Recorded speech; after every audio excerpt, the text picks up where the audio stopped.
511 ప్రశ్న. 511 ప్రశ్న. ఏదది? సంఖ్యాకాండం 22 అధ్యాయము ఆ, 21 నుంచి 34 వచనాల్లో ఆ, దేవునికి కోపం ఎందుకు వచ్చింది? సంఖ్యాకాండం 22 అధ్యాయం. అంటే అదే బాలాకు బిలాం. బిలాము మనం చెప్పాం కదా ఇది. మన ప్రశ్న కదా దీనికి. అవును. చదువు. దేవునికి కోపం ఎందుకు వచ్చింది? 22 అధ్యాయం. 21 అధ్యాయం. ఎ- ఎ- 22 అధ్యాయం 22 అధ్యాయం 21 నుంచి. 21 ఆ, నుంచి. ఉదయమున ఉమ్, బిలాము లేచి ఆ, తన గాడిదకు గంత కట్టి ఉమ్, మోయాబు అధికారులతో కూడా వెళ్ళెను. వెళ్ళాను. అతడు వెళ్ళుచుండగా ఆ, దేవుని కోపం రగులుకొనెను. అది దేవుడు ముందు ఏం చెప్పాడు?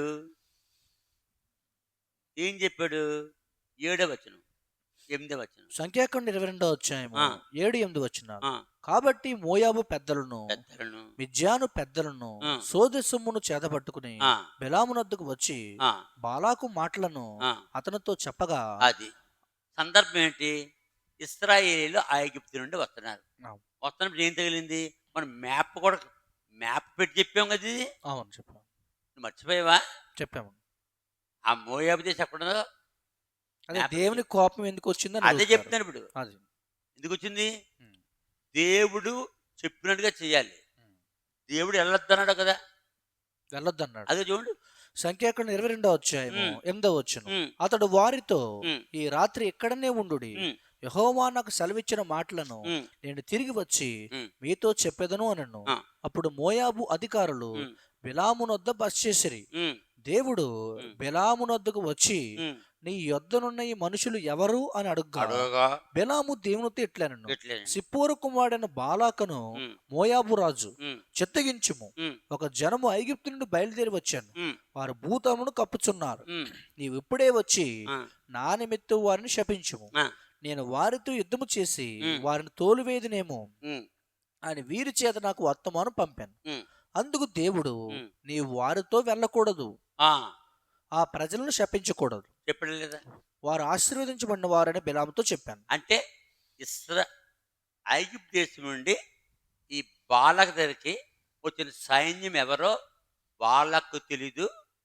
సిప్పోరు కుమారుడైన బాలాక్ బాలకు, పేరు కుమారుడని బిలాము. కుమారుడైన బిలాంకి తెలియదు. ఎందుకు? ఆ కాలంలో కమ్యూనికేషన్ లేదు. ఐగుప్తు ఎక్కడో ఉంది, ఇరాక్ ఇది. ఆ, ఇక్కడ జరిగింది ఎక్కడ? ఇరాక్లో జరిగింది. ఇరాకోడు ఎవరు? ఇరాక్. బిలాము ఇరాకియన్. అవును.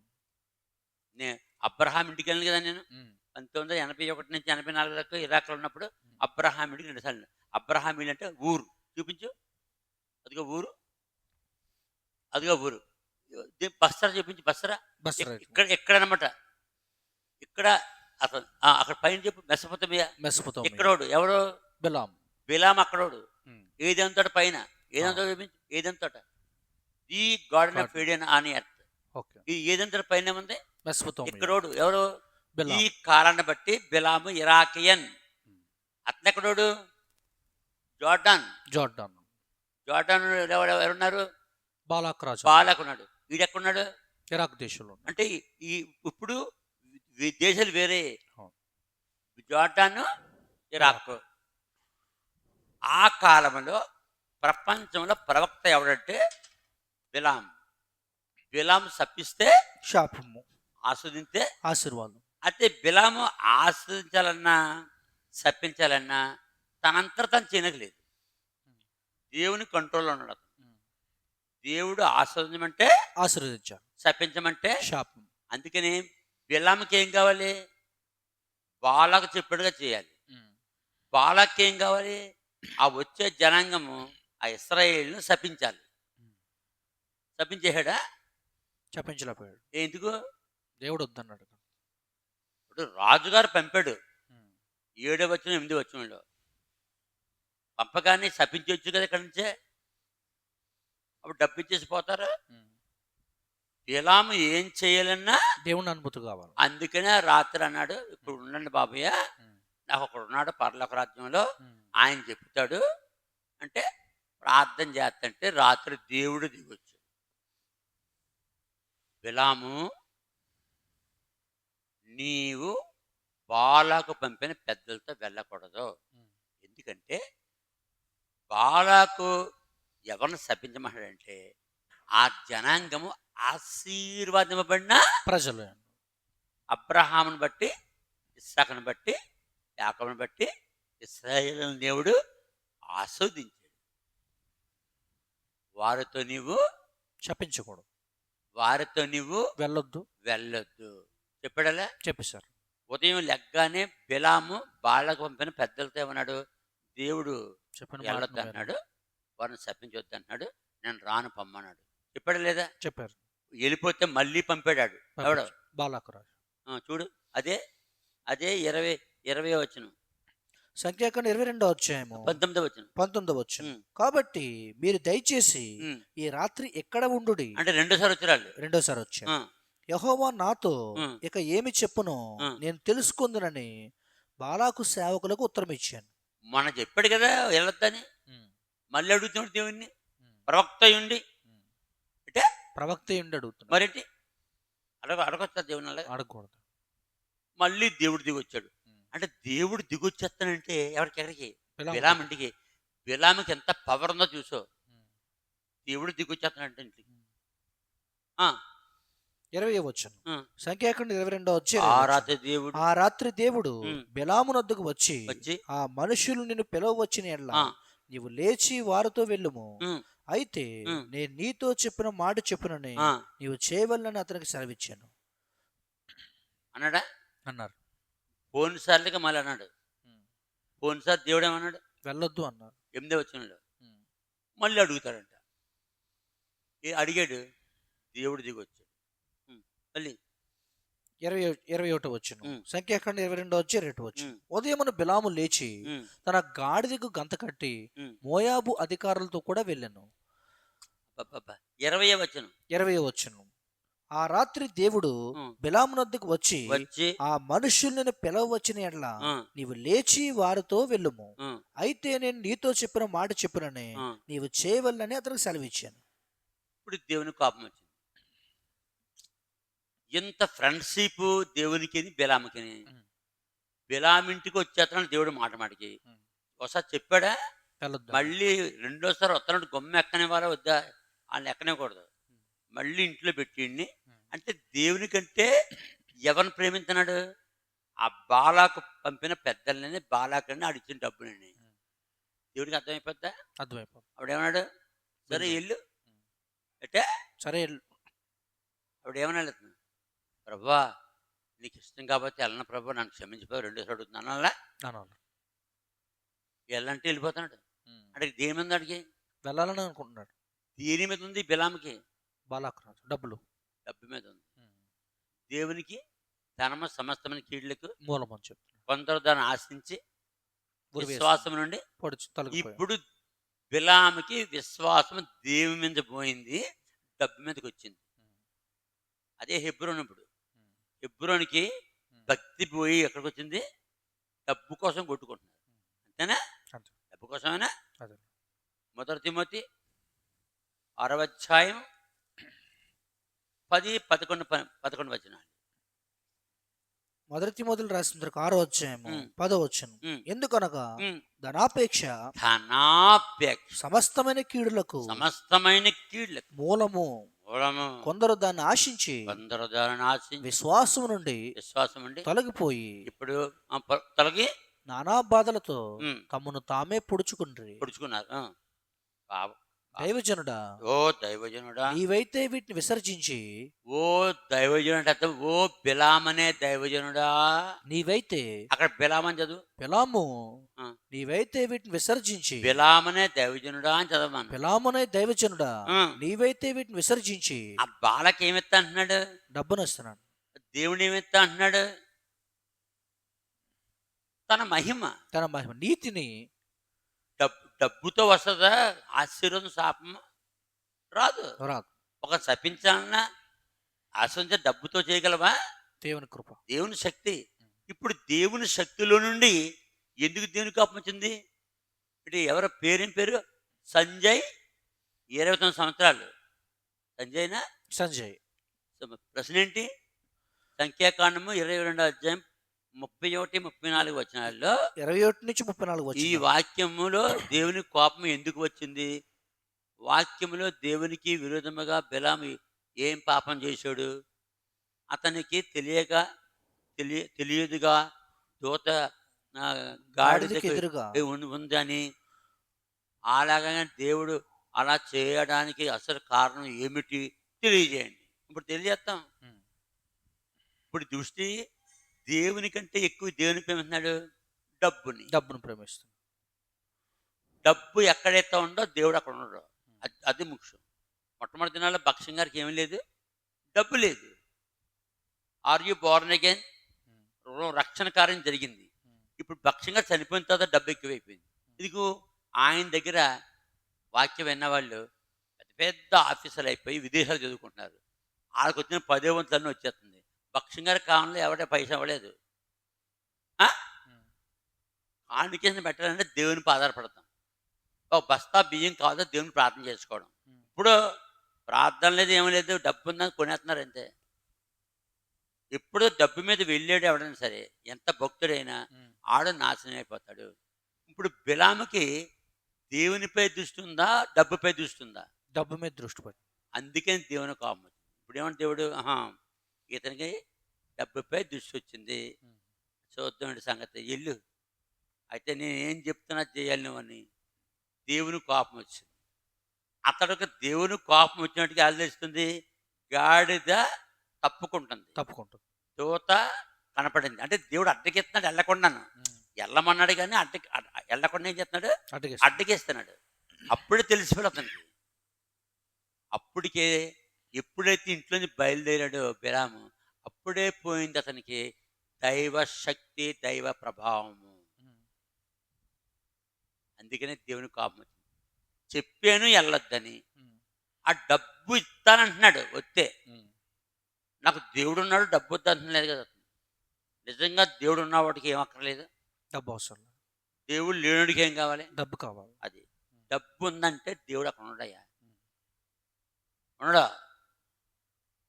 యేసు ప్రభు 5,000 మందికి, 4,000 మందికి 5 రొట్టెలు 2 చేపలు 5,000 మందికి పెట్టినప్పుడు డబ్బులతో కొనే పెట్టాడా? మరి ఇంకేంటి? ప్రార్థన చేశారు, వచ్చేది. ప్రార్థన చేసింది, వచ్చారు.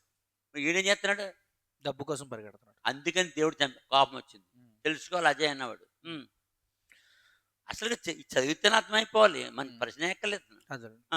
22 వచ్చిన అతడు వెళ్ళుతుండగా, సంఖ్యాకాండం 22 అధ్యాయము 22 వచ్చిన అతడు బిలాము చదువు. బిలాము వెళ్ళుచుండగా దేవుని కోపం రగులుకోదు. అది అందుకని రగులుకుంది. చెప్పినట్టు చేయలేదు. యెహోవా దూత అతనికి విరోధి అయి త్రోవలో నిలిచాను. ఇప్పుడు దేవుడు దూతను పంపాడు. అతడు తన గాడిదనెక్కి పోచుండగా అతని పనివారు ఇద్దరు అతనితో కూడా ఉండిరి. యెహోవా దూత ఖడ్గము దూసి చేత పట్టుకుని త్రోవలో నిలిచియుండుట గాడిద చూచెను. మనకి గనుక అది త్రోవను విడిచి, అంటే ఎవరికి కనపడటం లేదు? బిలాము కనపడలేదు. ఇంకెవరు కనపడటం లేదు? బిలాముకి ఇద్దరు పనివారు. ఇంకెవరు కనపడటం లేదు? మోయాబు పెద్దలకి కనపడలేదు. అంటే ఎవరికి కనపడుతుంది? గాడిదకి మాత్రం కనపడుతుంది. గాడిద ఎక్కువ, మనుషులు ఎక్కువ? మనిషి ఎక్కువ. మరి మనుషులకి ఎందుకు కనపడటం లేదు? అంటే గాడిద కింద తక్కువ అన్నమాట ఎదవలు. ఈ బిలాము యొక్క ఇద్దరు పనివారు, మోయాబు యొక్క పెద్దలు గుడ్డి ఎదవలు. గాడిద బెటర్. అంటే మీరు గాడితో కూడా సమానం కాదని చెప్తున్నాను. ఎద్దు తన కామందును ఎరుగును, గాడిద సొంత ఎద్దుని తెలుసుకోను. బిలాముకి తెలియలేదు, దైవత్వం తెలియలేదు. యెషయా 1వ అధ్యాయం ఎన్ని వచనం? యెషయా 1వ అధ్యాయం ఉంటుంది. యెషయా గ్రంథం 1వ అధ్యాయము 3వ వచనం. ఎద్దు తన కామాందు నెరుగును, గాడిద సొంతవాని దొడ్డి తెలుసుకును. ఇప్పుడు విను, ఎద్దు కామాందు నెరుగును, గాడిద సొంతవాని దొడ్డి తెలుసుకును. బిలాముకి దైవత్వం తెల్లలేదు, అందుకని కోపం వచ్చింది. తర్వాత ఇక్కడ సంఖ్యాకాండం 22వ అధ్యాయము 23వ వచనం. యెహోవా యెహోవా దూత ఖడ్గము దూసి చేత పట్టుకుని త్రోవలో నిలిచుండుట గాడిద చూచెను గనుక అది త్రోవను విడిచి పొలములోనికి పోయెను. పోయిందా లేదా? పోయింది. బిలాము గాడిదను దారికి మలపవలనని దాన్ని కొట్టగా యెహోవా దూత ఇరు ప్రక్కలను గోడలు గల ద్రాక్ష తోటల సందులో నిలిచెను. గాడిద యెహోవా దూతను చూచి గోడ మీద పడి బిలాము కాలును గోడకు అదిమైన గనుక అతడు దాన్ని మరలా కొట్టెను. యెహోవా దూత ముందు వెళ్ళుచు కుడికైనను ఎడమకైనను తిరుగుటకు దారి లేని ఇరుకు చోట నిలవగా గాడిద యెహోవా దూతను చూచి బిలాముతో కూడా క్రింద కూలబడిన గనుక బిలాము కోపం మండి తన చేతి కర్రతో గాడిదను కొట్టెను. ఎంత అరిష్టం జరుగుతుంది. ప్రవక్తకి ఏం తెల్లలేదు, దేవుని చిత్తం కాదు వెళ్ళడం, ఏంటి గాడిదల చేస్తుందని ఆడికి కళ్ళు కనపడటం లేదు. ఆడికి మనసు ఏం కనపడుతుంది? మెదడికి డబ్బు. ఆత్మీయ నేతలు పోయి సరైన నేతలు వచ్చేడికి. గాడితో సమానం కాదు ఎవడు? బిలాము. కారణం దేవుని మాట వినకపోవడం. దేవుని మాట ఎవరైతే వినరో, వినకుండా డబ్బు మీద పరిగెడతారో వారు గాడిద కంటే చెత్త ఎదవల లెక్క. ఇన్ని జరుగుతున్నాయి. వీడికి బుర్ర పని చేస్తుందా? చేయట్లేదు. తర్వాత సంఖ్యాకాండం 22వ అధ్యాయము 28వ వచనం. అప్పుడు యెహోవా ఆ గాడిదకు వాక్కునిచ్చెను. ఏమిచ్చాడు? వాక్కునిచ్చెను గనుక ఆ గాడిద భాష గాడిదకి అర్థం అవుద్ది. గాడిద మాట మనిషికి అర్థం అవుద్దా? అర్థం. కానీ గాడిదకి వాక్ అంటే మనిషి మాట ఇచ్చాడు. మనిషి ఎలా మాట్లాడతాడో గాడిద మాట్లాడగలదు. అప్పుడైనా బుర్ర పని చేస్తుంది. వీడికి పని చేయట్లేదు. ఎందుకు? డబ్బు కావాలి. డబ్బు మీద పడింది. డబ్బు మీద పడ్డవాడికి కళ్ళు మూసిపోతాయి.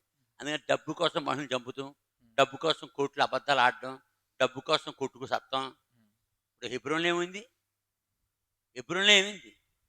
మొన్న ఎవరో పార్టీ వాళ్ళు 1,85,00,000 పట్టుపోయారు.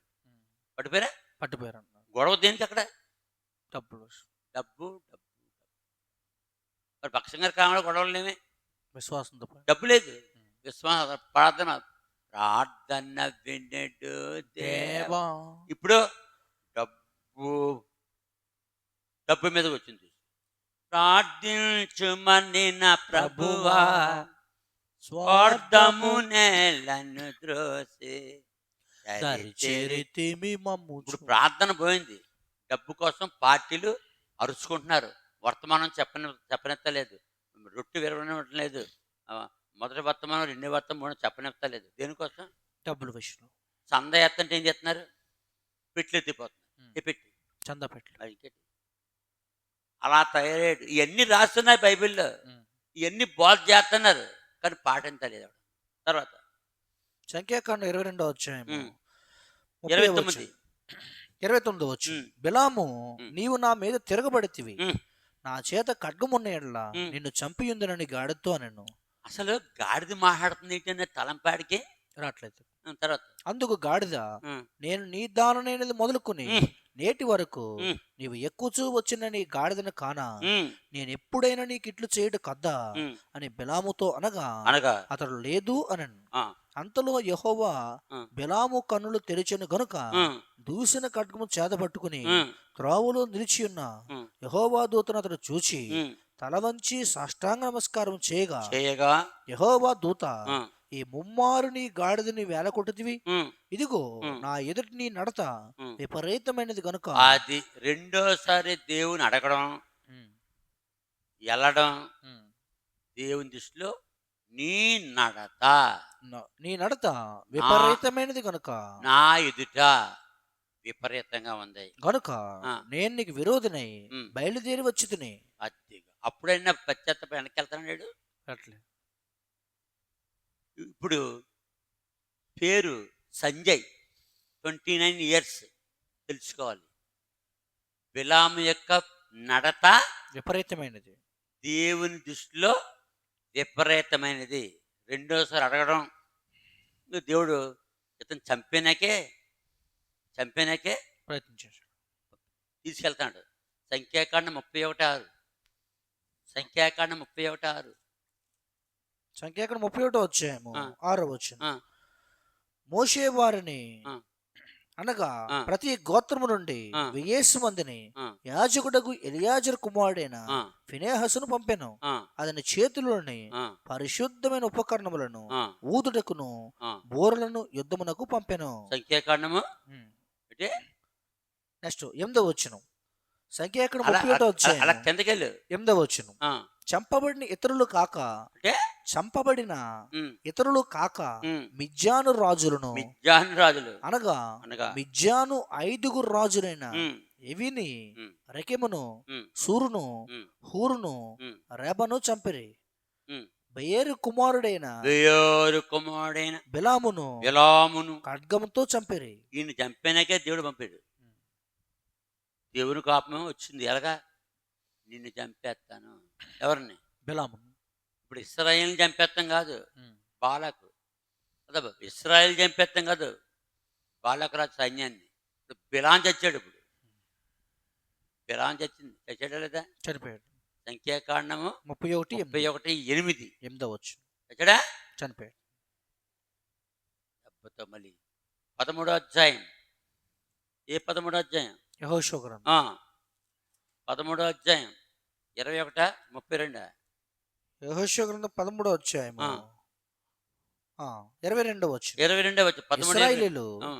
ఇశ్రాయేలీలు ఇశ్రాయేలీలు బెయేరు కుమారుడును ఉమ్, సోదెగాడినైన బిలామును ఆ, తాము చంపిన తక్కిన వారితో పాటు ఆ. ఖడ్గంతో చంపిరి. మొట్టమొదట అడిగాడు, చెప్పాడు దేవుడు. వెళ్ళమంటావు ప్రభువా? వెళ్ళొద్దు. మళ్ళీ అడుగుతున్నాడు వీడు. అంటే దేని పడింది వీడికి? డబ్బు మీద. అందుకని దేవుడు ఇతను చంపదలుచుకున్నాడు. అందుకనే దూతతో చెప్పించాడు. ఏమని? నా ఎదుట నీ నడత విపరీతమైనది. అందుకనే మోయాబు రాజుతో పాటు నువ్వు సావరా. చంపేశారా? చంపేశారు. వెనక్కి వచ్చాడు తిరిగి. రాలేదు. అందుకని దేవుని కోపం. దేవుడు చెప్పినట్టు చేయకపోతే దేవునికి ఏమవుతుంది? కోపం వస్తుంది. కోపం మొత్తంగా చంపేస్తాడు. చంపేశాడా? చంపేశారు. ఎవరో చచ్చిపోయారు. బిలాము. ఎవరు చచ్చిపోయారు? మిద్యానీయులు చనిపోయారు. అయితే మిద్యానీయులు చనిపోయారు. రాజులు 5 రాజులు. ఆ రాజు పేరు ఏం పేరు? 5 రాజులు ఉన్నారు. వాళ్ళు బిలాము కూడా. అసలుడు బిలాం బాలాకు. బాలాకు. బాలకు రాజు, బాలక సైన్యం, ప్రవక్త అయిన బిలాం. చెడిపోయిన ప్రవక్త అయిన, డబ్బు కాసించి వెళ్ళిన ప్రవక్త అయిన బిలాం వెనక్కి రాకుండా ఖడ్గము చేత చంపి పారేశారు. అది దేవుని కోపం. అది ఏ నిబంధన? పాత నిబంధన. కొత్త నిబంధన కాదు. ప్రార్థన తప్పించుకున్నాయి. ఇక్కడితో ఈ ప్రశ్నకి జవాబు పూర్తి చేసాం.